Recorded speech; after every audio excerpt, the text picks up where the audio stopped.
¿Ha oído hablar de la eugenesia? No. ¿Te dice algo la historia de la eugenesia? No. El programa de esterilización y demás en el pasado. No, pero estoy intrigada. ¿De qué se trata? ¿Ha oído hablar del programa de eugenesia o las esterilizaciones? Sí. ¿Qué es lo que ha oído sobre ese asunto? No lo sé. No sabe exactamente qué. Lo siento. ¿La eugenesia? ¿Qué es la eugenesia? Esa es la pregunta.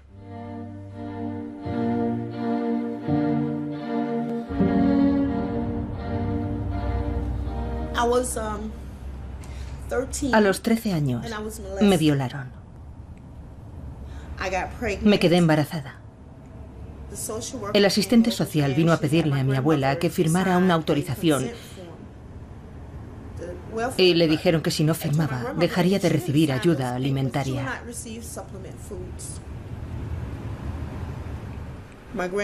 Mi abuela firmó con una cruz.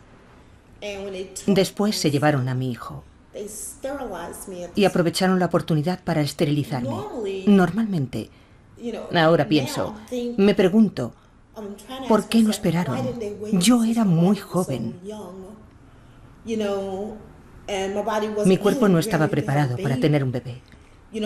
Ya había sufrido el trauma del parto, e incluso antes el de la violación.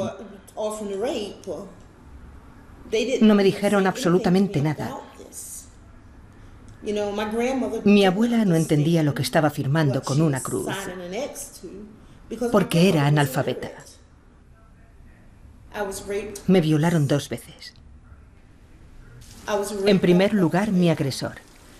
Y después el estado de Carolina del Norte, porque me quitaron algo.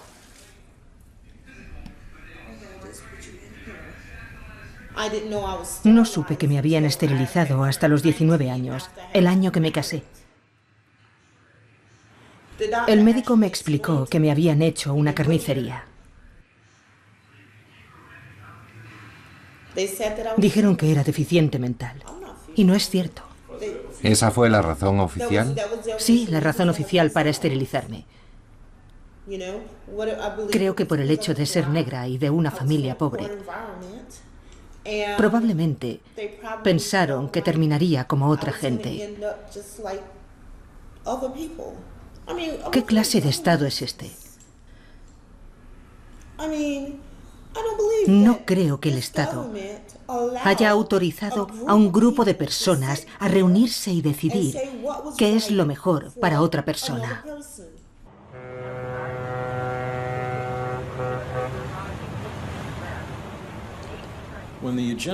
Cuando surgió el movimiento a favor de la eugenesia en Estados Unidos, los estadounidenses pensaron que era una ciencia muy prometedora. Apenas se hablaba de la esterilización, más bien se focalizaba en la mejora de la raza. Por eso el término eugenesia se hizo muy popular. Entonces, la eugenesia se consideraba una ciencia. Y por eso, grandes filántropos como Rockefeller y Carnegie tenían mucho interés en fomentar su desarrollo. Andrew Carnegie gave money to 500 universities, colleges, and institutions. In all, he gave away over $200 million. La lista de los que a principios del siglo XX pusieron sus esperanzas en esta nueva ciencia que acababa de llegar directamente de Europa es numerosa.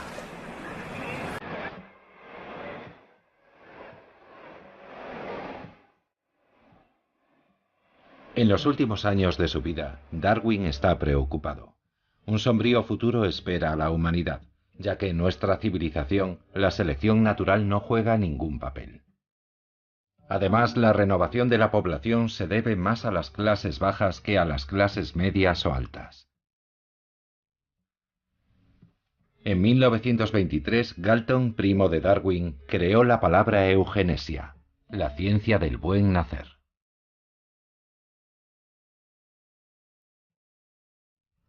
Cuando hoy decimos eugenesia, la palabra tiene fuertes connotaciones peyorativas. nos olvidemos de que en aquella época, en el año 1900, la palabra eugenesia tenía un significado positivo. Las sociedades eugenésicas contaban con el reconocimiento social. Crecen con el consentimiento del poder, son conocidas, reclutan a un gran número de médicos, de los que entonces llamaban higienistas, que se sienten orgullosos y honrados por pertenecer a ellas.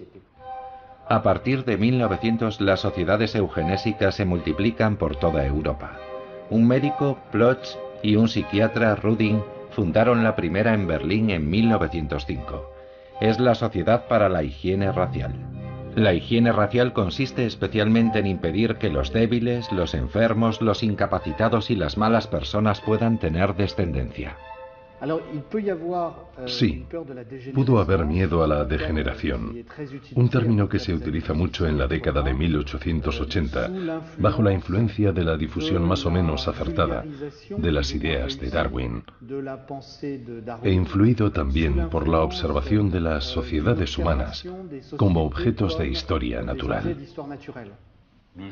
Se puede observar que, sin querer restar importancia a las preocupaciones actuales, con la eugenesia unida al miedo de la degeneración, se da el mismo tipo de convergencia entre la política y la ciencia en torno a un temor o ansiedad que lleva a anunciar una posible catástrofe futura. La Sociedad Eugenésica Británica, presidida por uno de los hijos de Darwin, se fundó en 1907. Aquel año el novelista H.G. Wells escribió: «Nuestro deber es preguntarnos qué hará la sociedad utópica con sus enfermos, sus idiotas y sus locos, sus borrachos, sus viciosos y sus seres estúpidos. Demasiado estúpidos para ser útiles a la comunidad. Tendrá que recurrir a una especie de cirugía social». En Estados Unidos, a partir de 1907, aparecen las primeras leyes de esterilización.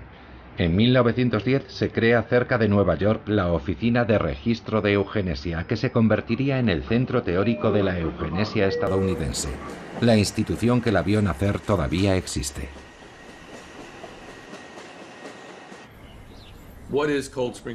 ¿Qué es en la actualidad el laboratorio de Cold Spring Harbor? Uno de los más reconocidos a nivel internacional en cuanto a investigación en biología y genética molecular.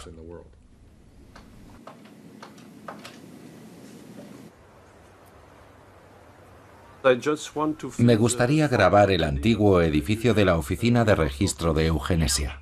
No tiene ningún vínculo con el laboratorio actual y no tendría ningún sentido hacerlo. Pero es un documento histórico, no se refiere al presente. No vamos a hablar de ese tema. Se sienten avergonzados, aunque no deberían. Es una lástima. No deberían sentirse incómodos porque lo que hubo allí no tiene nada que ver con lo que hacen en la actualidad. Sería mejor que admitieran que lo que pasó estuvo mal, pero eso fue hace más de medio siglo. Cuando se fundó la Oficina de Registro de Eugenesia en 1910, el objetivo era realizar estudios sobre familias.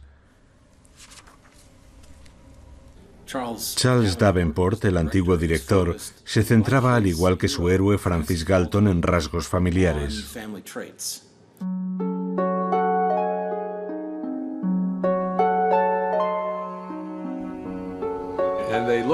Buscaban familias que ellos calificaban de degeneradas, familias con problemas de alcoholismo, con débiles mentales, con hijos ilegítimos, familias en las que había prostitución, etc. Les interrogaban y les preguntaban sobre sus padres y sus abuelos. Aquí está el árbol genealógico de la famosa familia Yup. Era tan extensa que optaron por presentarlo en forma de círculo, así podía contener más miembros. ¿Por qué se hizo? Para demostrar que cerca de 900 personas que habían estado en las cárceles de Nueva York descendían de la misma mujer, Margaret, la madre de delincuentes.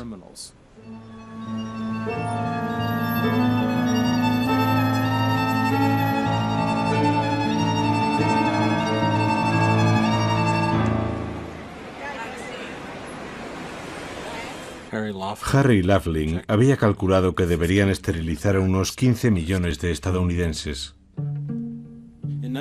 En 1914, a Laughlin le pidieron que redactara una ley modelo, y él declaró: esta ley debe servir para esterilizar a entre 10 y 15 millones de personas, que representan la 10ª parte de la población estadounidense.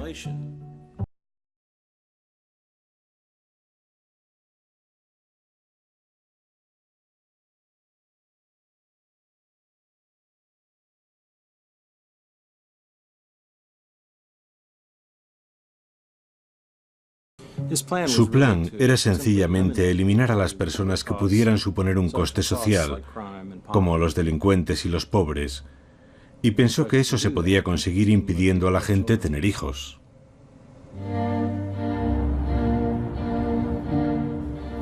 Cuando en 1924 Virginia aprobó la ley de esterilización, quedaba por ver si sería ratificada por los tribunales federales del país. Y los médicos del psiquiátrico para epilépticos y débiles mentales, una institución cerca de Lynchburg, Virginia, eligieron a una joven, Carrie Buck, para ser la primera persona que iban a esterilizar. Cuando la conocí en 1983, me contó las falsas acusaciones en su contra: promiscuidad, mala madre y de moral degenerada. Cuando pedimos grabar en el antiguo psiquiátrico donde estuvo Carrie Buck, la respuesta fue: la mayoría de los edificios ya no existen. Sin embargo, cuando nos acercamos al lugar, comprobamos que los edificios todavía estaban allí. Parecía evidente que la debilidad mental de Carrie era hereditaria. Así lo establecieron sometiendo a su madre, que también había estado en el mismo psiquiátrico de Virginia, a un test de inteligencia. Carrie y su madre no pasaron la prueba. Carrie era madre de una hija ilegítima llamada Vivian, que entonces tenía 6 u 8 meses. Una enfermera declaró que la niña también parecía débil mental.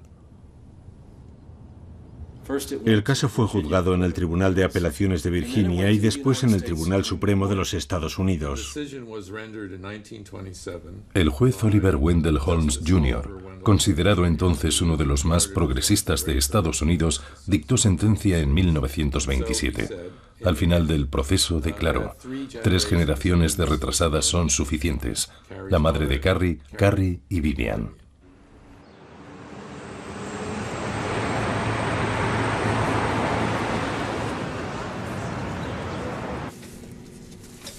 A Carrie Buck la esterilizaron en el psiquiátrico de Lynchburg, al igual que a miles de personas después de ella.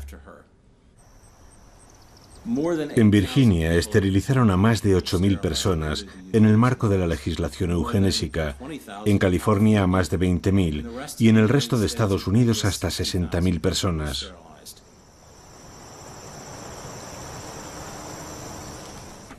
Siempre me sorprende lo poco que se conoce esta parte de nuestro pasado. Es algo de lo que no estamos orgullosos.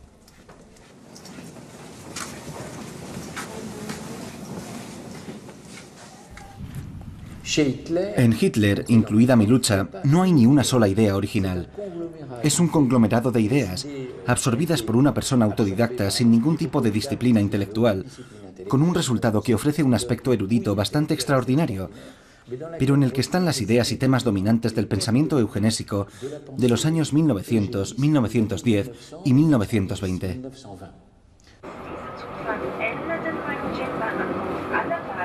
En 1931, el psiquiatra Rudin, cofundador de la Sociedad para la Higiene Racial, pasa a ser el director del Instituto de Psiquiatría de Múnich. Más tarde, llegaría a ser uno de los 3 autores de la ley de eugenesia nazi de julio de 1933. El Instituto de Investigación de Psiquiatría de Múnich fue el centro más importante de investigación psiquiátrica del mundo. En 1925 también es una de las grandes inversiones de la Fundación Rockefeller en Europa. La Fundación Rockefeller realizó un donativo de $325.000. Este edificio comenzó a funcionar en el verano de 1928. El programa de investigación de Rudin era en principio muy sencillo.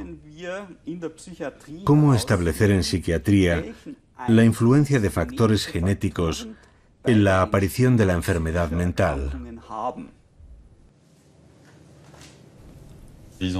Realizan investigaciones sobre la esquizofrenia, la psicosis maníaco-depresiva, que en la actualidad se llama trastorno bipolar, sobre lo que entonces se denominaba retraso mental o debilidad mental.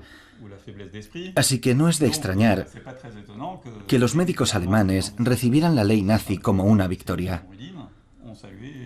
Por fin, tenían la ley que querían desde hacía muchas décadas.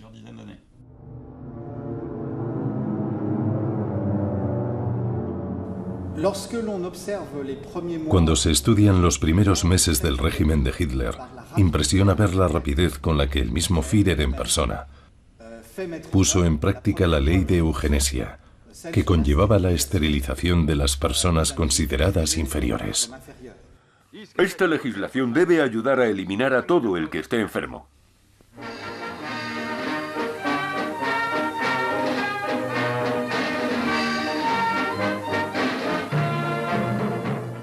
Los alemanes se inspiraron en la ley estadounidense y en el caso de Carrie Buck para establecer su propia ley de esterilización. Ley de Prevención de las Enfermedades Hereditarias del 14 de julio de 1933. Debilidad mental, esquizofrenia, depresión, sordera, malformaciones, alcoholismo. Estas son las patologías objeto de la ley.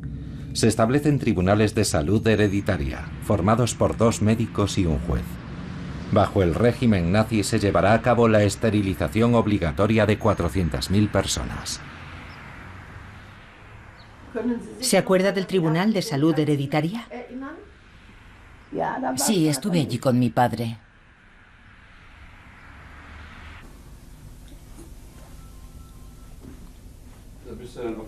¿Allí fue donde la operaron? ¿Cómo? ¿La operaron en Münster? Sí, claro. Un crimen. Un crimen contra una mujer alemana en buen estado de salud. ¿Sabe por qué la señaló el médico? Supuestamente yo era epiléptica. Tenía un novio que me dejó. ¿Por qué? Se enteró de que no podía tener hijos y me dejó.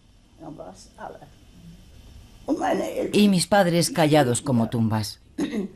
Siempre me decían, no tienes que decírselo a nadie.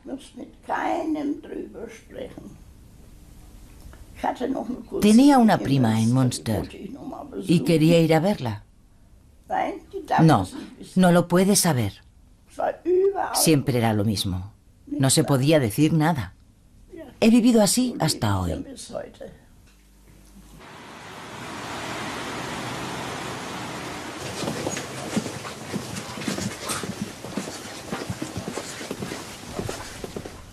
Las personas esterilizadas a la fuerza eran judíos, gitanos, testigos de Jehová, las prostitutas, los homosexuales y el enorme grupo de personas que calificaban de antisociales.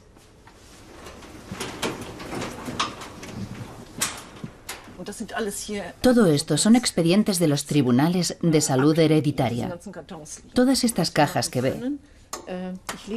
Le sugiero que lea las preguntas de un test de inteligencia. Eran bastante absurdas. ¿A qué Länder pertenece mi municipio? ¿Capital de Alemania? ¿Capital de Francia? ¿Quiénes eran Lutero y Bismarck? El test de inteligencia dirigido por el médico ha revelado que el paciente sufre debilidad mental innata.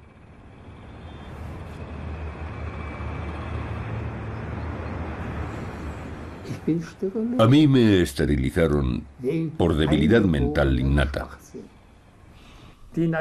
El anestesista me preguntó,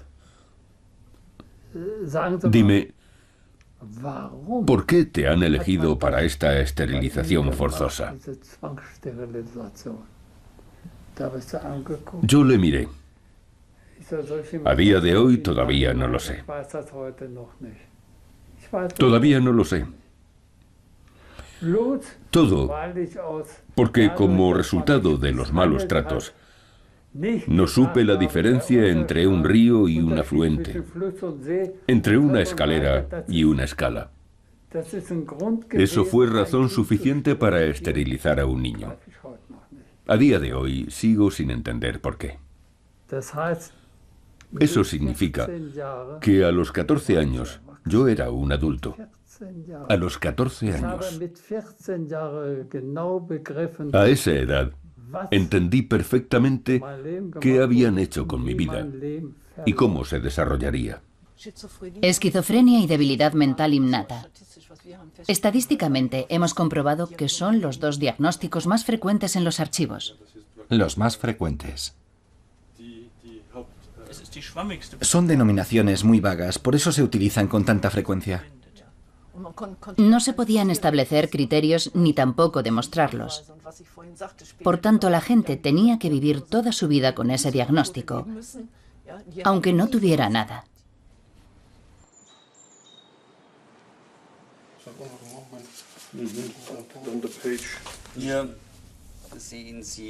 Aquí están los registros relativos a las subvenciones realizadas por la Fundación Rockefeller. En 1936, los funcionarios de dicha institución interrumpen sus donativos. Alegan que no pueden seguir contribuyendo económicamente porque la ciencia ya no es independiente y argumentan que las ayudas son sinónimo de apoyo o legitimación del nacionalsocialismo. No estamos solos fue la propaganda creada por los nazis en 1936. Aunque las leyes eugenésicas no se habían aprobado en el Parlamento británico a pesar de varias campañas, ni en los países católicos a raíz de la intervención del Papa en 1930, en el momento de la celebración de los Juegos Olímpicos de Berlín existían leyes similares en vigor en Estados Unidos, Dinamarca, Suiza, Finlandia, Noruega y Suecia. 1936 es también el año en que los nazis ruedan la película de propaganda eugenésica Erkrank, el enfermo hereditario.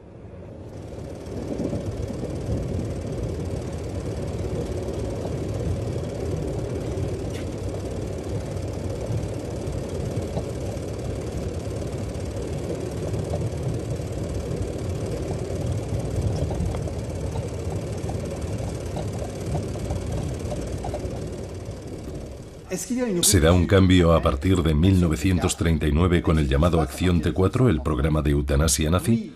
Sí, por supuesto, en la medida en que no se detiene en las esterilizaciones, sino que ya contempla la muerte. Claro que a la vez hay continuidad, porque basándose en las leyes de esterilización, los nazis empiezan a pensar que son insuficientes y que hay que pasar a una fase más radical.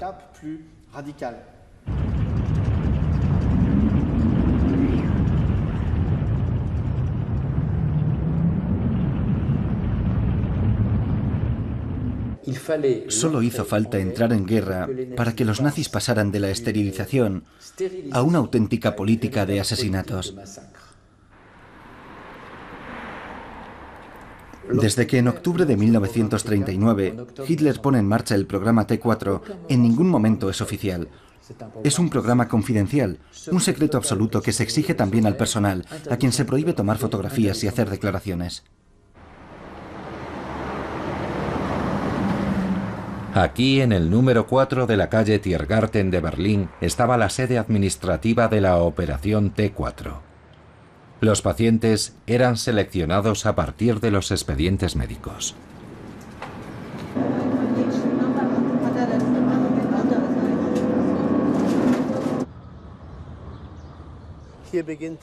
Este es el antiguo hospital de Buch. De niño venía a visitar a mi madre. Tengo un recuerdo vago. No sé en qué edificio. Había enfermos por todas partes en estas hermosas edificaciones. Los pacientes podían trabajar fuera, en el jardín.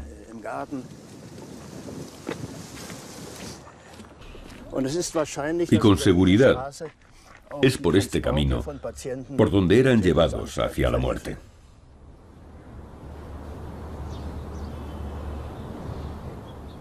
Los autobuses pasaban con las ventanas tapadas para que no se viera nada, para que nadie se diera cuenta del traslado de los pacientes.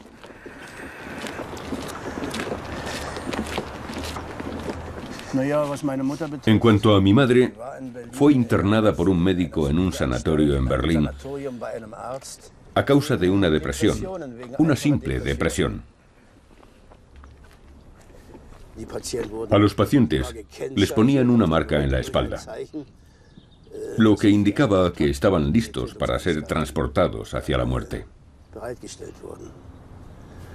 Todo esto lo hacían los médicos.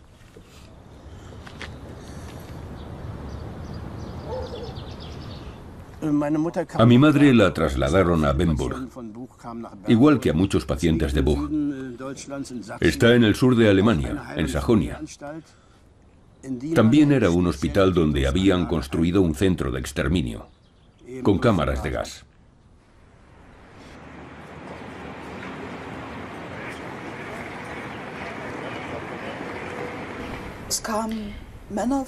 Aquí enviaban a hombres, mujeres y niños. Se conocen al menos 33 hospitales, hospicios y asilos de ancianos que mandaban pacientes a esta institución. El mismo día de su llegada, el personal de enfermería acompañaba al grupo al sótano. Se lo enseñaré. Para las discapacidades mentales utilizaban el término debilidad mental.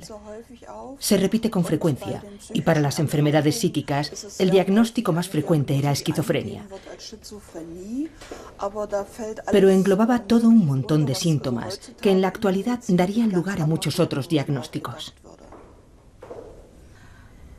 A las víctimas las trasladaban muy deprisa por este pasillo y después directamente a la cámara de gas.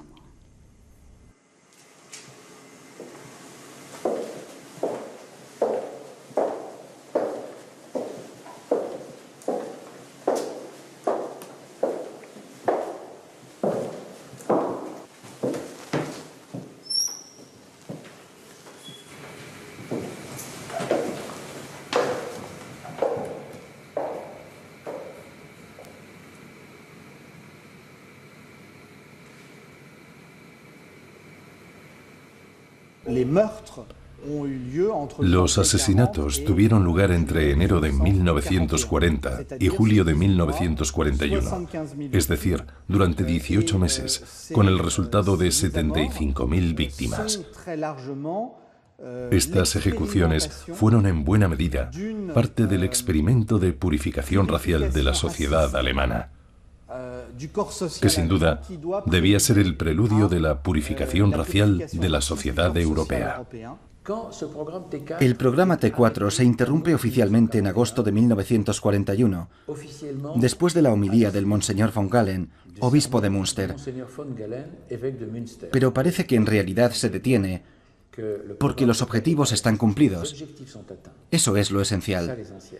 Aunque la verdad es que el programa continuará con distinto nombre en otros lugares. Mi hermana Irma era una niña con discapacidad, algo que yo no había observado. Una vecina nos denunció. En esta familia hay un niño que no es normal. Irma fue examinada por un psiquiatra que anotó: niña débil mental, totalmente retrasada. Pero ella estaba lejos de ser retrasada. Eso es seguro.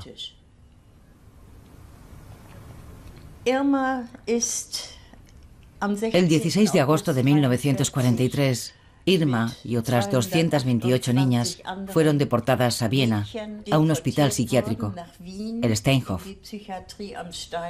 Allí sometieron a los niños a terribles tratamientos.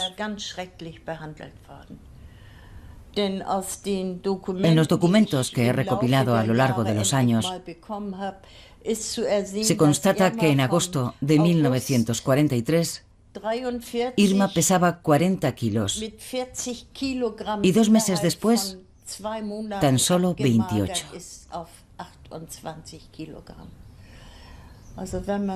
Cuando nos imaginamos que una niña de 13 años y medio Ha perdido 12 kilos en un periodo de 2 meses. Sabemos que literalmente tuvieron que matarlos de hambre.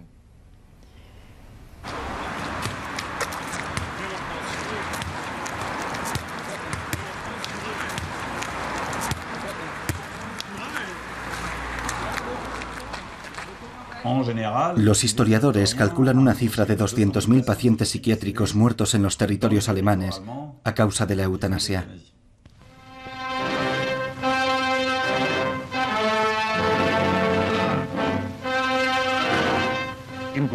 En el Palacio de Justicia de Nuremberg, un año después del inicio del primer juicio a criminales de guerra, se abre la primera vista contra 23 importantes médicos nazis.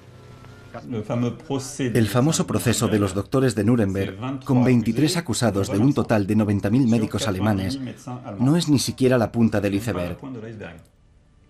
Ni uno de los psiquiatras y pediatras responsables de la eutanasia estuvieron acusados en este juicio. Los autores de los crímenes aquí cometidos los calificaban de seres antisociales, inútiles, seres sin alma, y siguieron utilizando las mismas descripciones a lo largo del proceso, a mitad de los 60. Es decir, más de 15 años después del final de la Segunda Guerra Mundial. Prácticamente no había cambiado nada.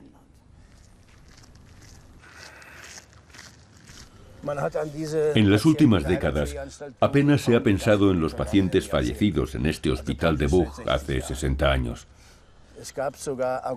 Ha habido incluso quien se ha opuesto a la creación de un monumento en memoria de las víctimas, alegando que podría dañar la reputación del centro.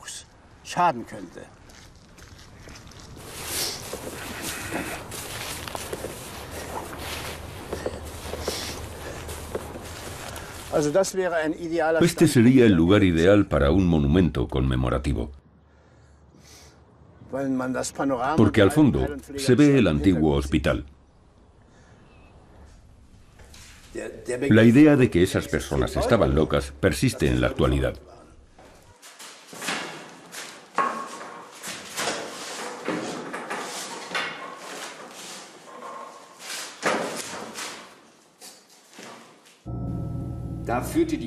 El 7 de febrero de 1957, el gobierno declaró en el Parlamento alemán: la ley para la prevención de las enfermedades hereditarias del 14 de julio de 1933 no es una norma exclusivamente nacional socialista, ya que incluso en países democráticos como Suecia, Dinamarca, Finlandia o algunos estados de Estados Unidos existen leyes similares. Si bien la eugenesia se detiene en Alemania después de 1945, en los países escandinavos y en los Estados Unidos continúa a una escala mucho menor. Después de la Segunda Guerra Mundial, el número de castraciones aumentó tanto en Carolina del Norte que llegó a ser el tercer estado del país en número de esterilizaciones.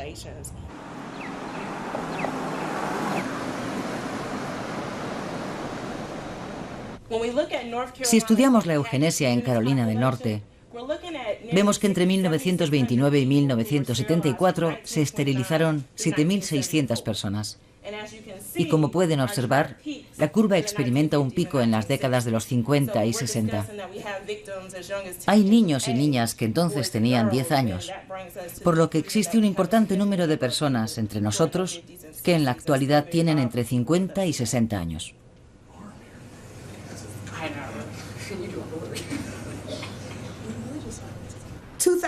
En 2002, encontraron los expedientes del programa de eugenesia y descubrieron que Carolina del Norte había esterilizado a 7.600 personas, la mayoría en contra de su voluntad. Antes, yo pensaba que era la única a la que le había sucedido algo así.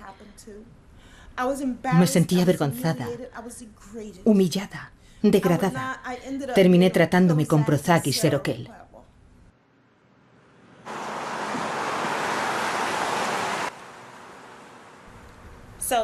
La Fundación para las Víctimas de la Esterilización se creó en marzo de 2010 con el objetivo de informar a las personas que fueron objeto del programa de eugenesia.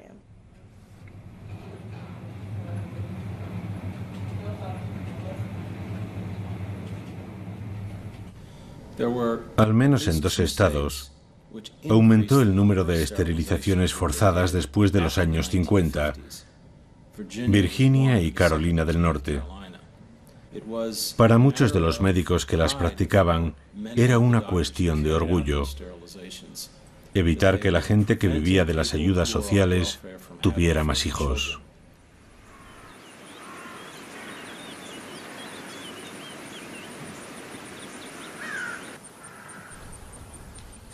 Tenía 14 años. Me cortaron como a un cerdo.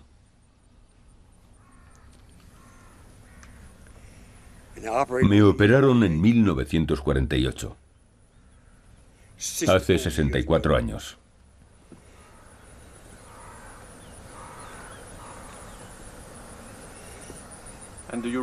¿Recuerda el día de la operación? No. Lo único que recuerdo es que me pusieron una máscara en la cara. Y la enfermera me dijo que cantara una canción. Y yo lo hice.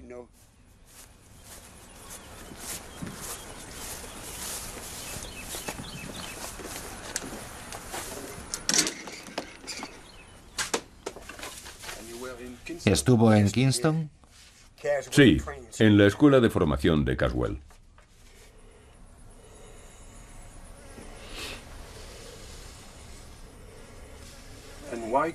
¿Por qué entró en esa escuela? Los servicios sociales. Mamá tenía 7 hijos. No podía hacerse cargo de todos. A mis 2 hermanas y a mí nos separaron. Ellas fueron a Virginia y yo a Kingston, en Carolina del Norte. Me dijeron que no podría dejar la escuela sin que mi madre diera su autorización para la operación. No podía irme sin que me operaran. ¿Esa era la condición? Si quería dejar la escuela, me tenían que operar. ¿Cuándo se fue de allí? En 1951.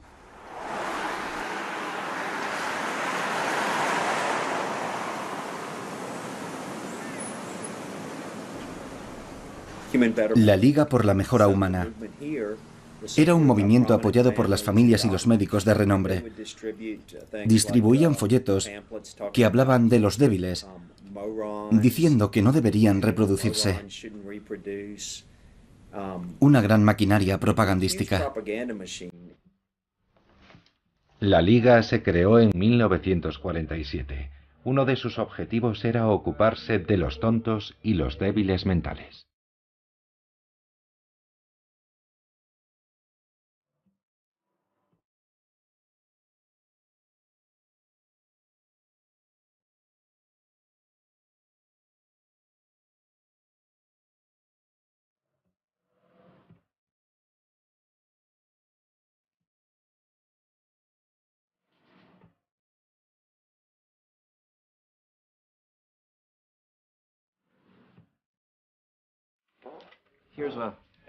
Esto es un editorial escrito por la persona que ocupaba mi puesto en 1947. En Virginia hay 6.000 escolares incapaces de ir más allá de tercero de primaria. Estos débiles mentales no deberían reproducirse. Sus descendientes representarán una carga para el Estado. Alguien que tenía mi puesto de trabajo escribió esta barbaridad.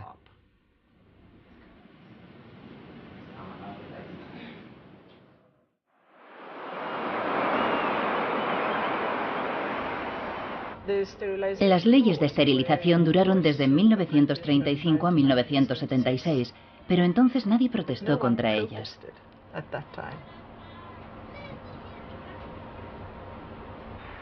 A los socialdemócratas les interesaba el aspecto cuantitativo.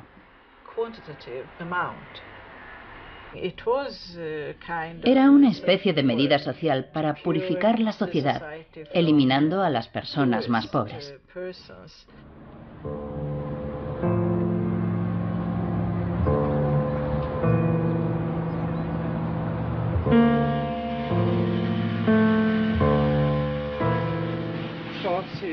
Aquí están los expedientes de esterilización.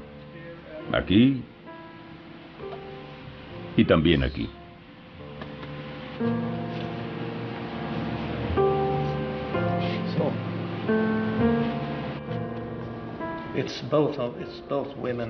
Hay datos tanto de hombres como de mujeres. Y de niños también. En este la razón es, no podrá hacerse cargo de sus hijos, ni de ella misma, ni de su familia, diagnosticada débil mental desde su nacimiento. No era una ley de esterilización forzosa. Digamos que los médicos necesitaban el consentimiento de la persona. ¿Pero había presiones? Por supuesto. Esta persona tendría una demencia paralizante. Estaba enferma de demencia. Estos son los test de inteligencia que ha mencionado. Y si el resultado mostraba una inteligencia inferior a un niño de 12 años, los médicos podían esterilizar a la persona sin su consentimiento. Y aquí tengo otra solicitud, donde solo se refleja la opinión de la profesora. Aquí describe a la niña.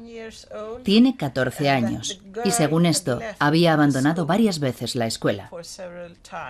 La acusa de ser sexualmente poco fiable y dice que ni de cara ni de cuerpo es atractiva.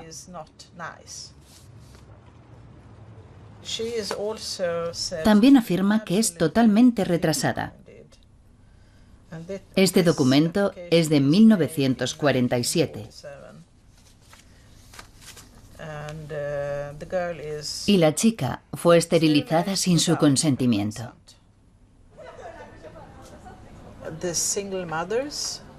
A principios de los años 50, las más afectadas fueron las madres solteras, porque recibían subsidios para sus hijos. El riesgo para la sociedad era que las mujeres tuvieran más hijos y que debido a eso tuviesen que recibir más dinero. Durante este periodo se esterilizaron un total de 63.000 personas, la mayoría después de la Segunda Guerra Mundial. La ciencia había reconocido que era inútil,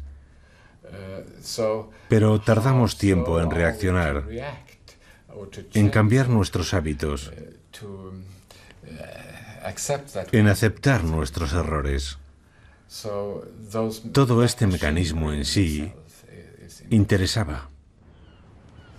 En 1997, tras un amplio debate, el gobierno sueco ofrece una importante indemnización a las víctimas de la eugenesia. ¿Se indemnizó a muchas víctimas? No, no muchas. Tenían que demostrar que habían sido esterilizadas a la fuerza o en contra de su voluntad, lo que era muy difícil, ya que había una solicitud firmada. ¿Cómo demostrar que las habían presionado? Esto no aparecía en los registros. En Suecia sigue habiendo un debate sobre las leyes de esterilización. ¿Son una más de las páginas negras de nuestra historia? ¿Es el lado oscuro del estado del bienestar? En mi opinión, eran parte del estado de bienestar.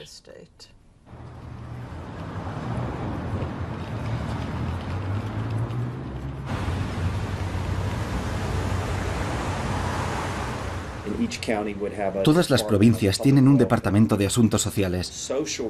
La misión de los trabajadores sociales era identificar a las familias pobres que podían ser objeto de esterilización. Presentaban una solicitud, calificándolas de débiles mentales o promiscuas, muchas veces basándose en rumores. Si eran epilépticos o ciegos, también iban a por ellos. Básicamente cualquier persona. Podía ser un trabajador social, un médico, tu padre, tu marido, tu madre, cualquier pariente. Absolutamente cualquier persona podía decir: creo que a esa persona deberían esterilizarla, y presentar una petición a la Comisión Estatal de Eugenesia.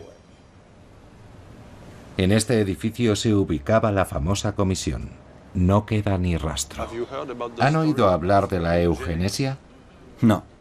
¿No les dice nada? Nada. No. ¿Nada? No. Vale, gracias. Yo no sé mucho. ¿No? ¿Ha oído hablar de ese tema? He oído hablar de ello, pero... Prefiero no hablar de eso delante de él. Pregúntele a otra persona. Sí, he oído hablar de eso. Yo me crié en el noreste del estado. Conozco personalmente a una familia en una zona rural de Carolina del Norte que se vio muy afectada por la medida. Todavía viven con miedo. No quieren, como dicen ellos, levantar la liebre. Dependen de las ayudas sociales.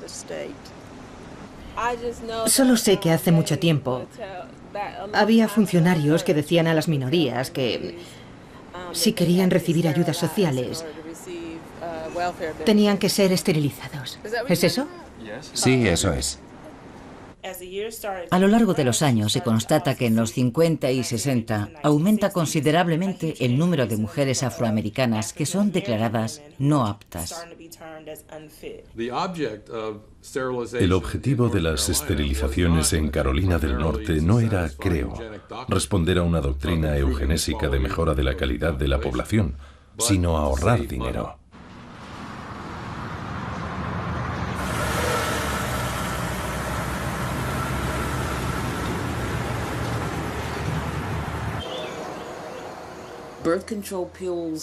La píldora no me sentaba bien. Nuestro médico me dijo que conocía algo, un método anticonceptivo extraordinario. Así que fui al hospital. Me sometí a una operación. Salí del hospital y continué mi vida con mis 3 hijos. Eso fue en 1972. En 1976, cuando quise rehacer mi vida, cuando deseaba volver a casarme, volví al hospital para revertir la intervención. Ese hombre se echó a reír. Le parecía gracioso. Fue entonces cuando me dijo que yo era estéril y se echó a reír otra vez.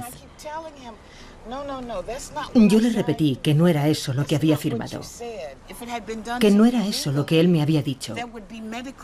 Si hubiera sido un procedimiento legal, yo tendría un expediente médico que reflejara que me había sometido a una operación de esterilización. ¿Por qué me operó? Porque podía. Podía actuar con la vida de las personas, como si fuera Dios. De hecho, creo que se creía Dios. Podían decidir y actuar sin enfrentarse nunca a las consecuencias. Pero ahora...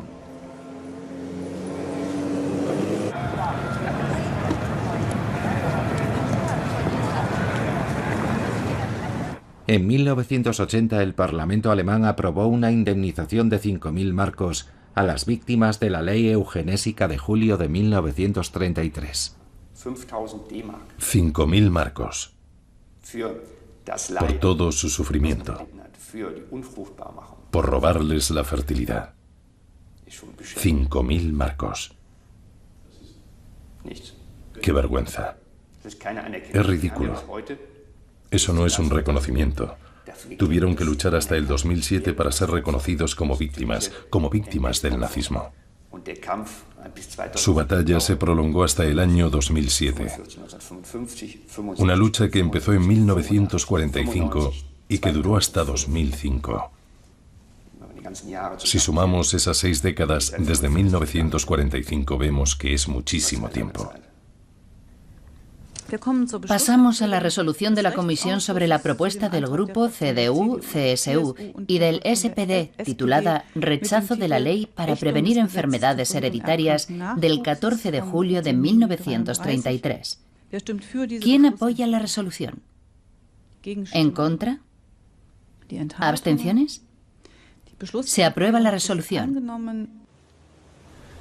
En junio de 2012, el Senado de Carolina del Norte se opone a indemnizar a las víctimas de la eugenesia.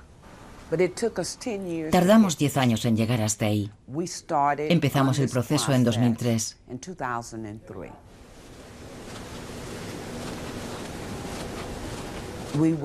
Hubiéramos sido el primer estado de 38 en indemnizar a las víctimas. Estoy mucho más que decepcionada. No encuentro la expresión adecuada, pero estaba muy furiosa. Porque Carolina del Norte no hizo lo que era moralmente correcto para resarcir a las personas de quienes había abusado conscientemente. Y conozco a gente que me dice que conoce a alguien, un primo, un tío, una tía, pero no saben si están en las listas oficiales. Y eso está muy mal. Yo personalmente no estoy en la lista. ¿Qué pasará con las víctimas que no están en las listas? Nada.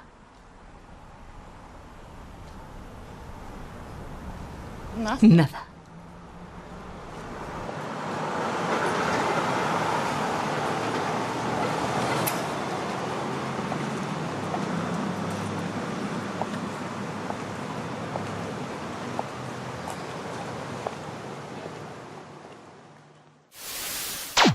Un sombrío futuro espera a la humanidad, ya que en nuestra civilización la selección natural no juega ningún papel.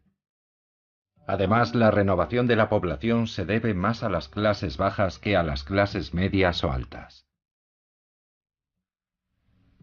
En 1923, Galton, primo de Darwin, creó la palabra eugenesia, la ciencia del buen nacer.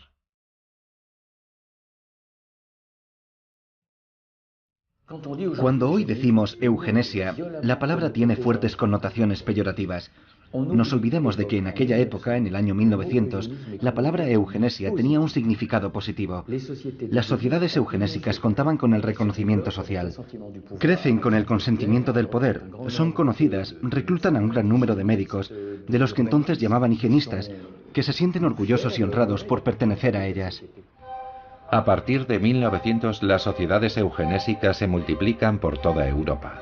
Un médico, Plotz, y un psiquiatra, Rudin, fundaron la primera en Berlín en 1905. Es la Sociedad para la Higiene Racial. La higiene racial consiste especialmente en impedir que los débiles, los enfermos, los incapacitados y las malas personas puedan tener descendencia. Sí, pudo haber miedo a la degeneración, un término que se utiliza. Era muy joven. Mi cuerpo no estaba preparado para tener un bebé. Ya había sufrido el trauma del parto, e incluso antes el de la violación.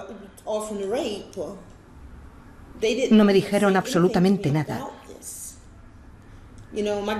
Mi abuela no entendía lo que estaba firmando con una cruz, porque era analfabeta.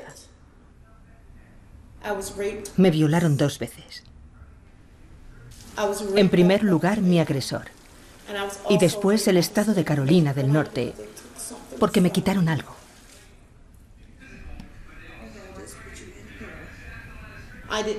No supe que me habían esterilizado hasta los 19 años, el año que me casé. El médico me explicó que me habían hecho una carnicería. Dijeron que era deficiente mental. Y no es cierto. ¿Esa fue la razón oficial? Sí, la razón oficial para esterilizarme. Creo que por el hecho de ser negra y de una familia pobre. Probablemente pensaron que terminaría como otra gente. ¿Qué clase de estado es este?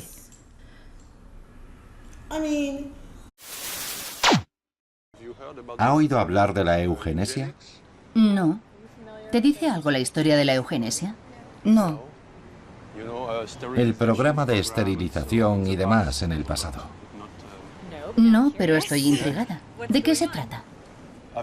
¿Ha oído hablar del programa de eugenesia o las esterilizaciones? Sí. ¿Qué es lo que ha oído sobre ese asunto? No lo sé. ¿No sabe exactamente qué? Lo siento. ¿La eugenesia? ¿Qué es la eugenesia? Esa es la pregunta.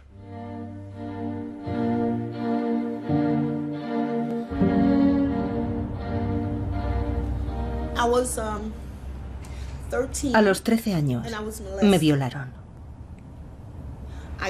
Me quedé embarazada. El asistente social vino a pedirle a mi abuela que firmara una autorización y le dijeron que si no firmaba, dejaría de recibir ayuda alimentaria.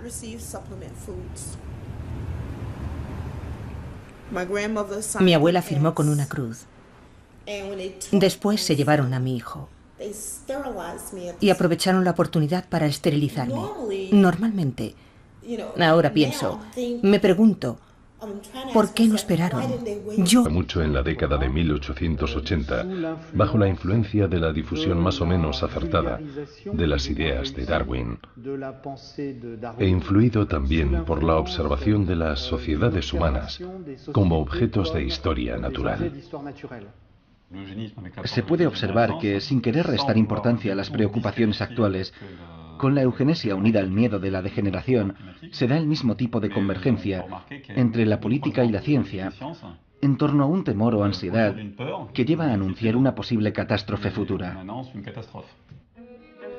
La Sociedad Eugenésica Británica, presidida por uno de los hijos de Darwin, se fundó en 1907.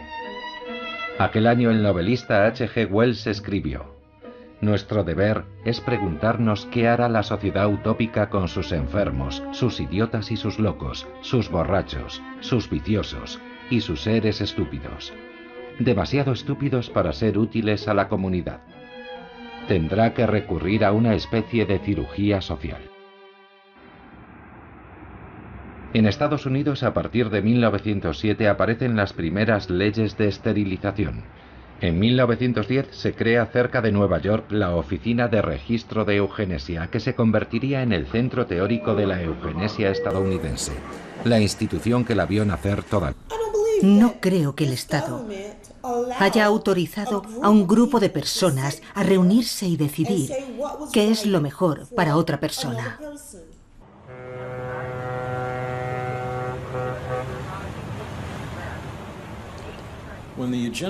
Cuando surgió el movimiento a favor de la eugenesia en Estados Unidos, los estadounidenses pensaron que era una ciencia muy prometedora. Apenas se hablaba de la esterilización, más bien se focalizaba en la mejora de la raza. Por eso el término eugenesia se hizo muy popular.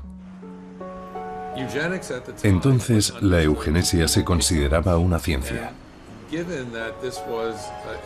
Y por eso, grandes filántropos como Rockefeller y Carnegie tenían mucho interés en fomentar su desarrollo. Andrew Carnegie gave money to 500 universities, colleges, and institutions. In all, he gave away over $200 million. La lista de los que a principios del siglo XX pusieron sus esperanzas en esta nueva ciencia que acababa de llegar directamente de Europa es numerosa.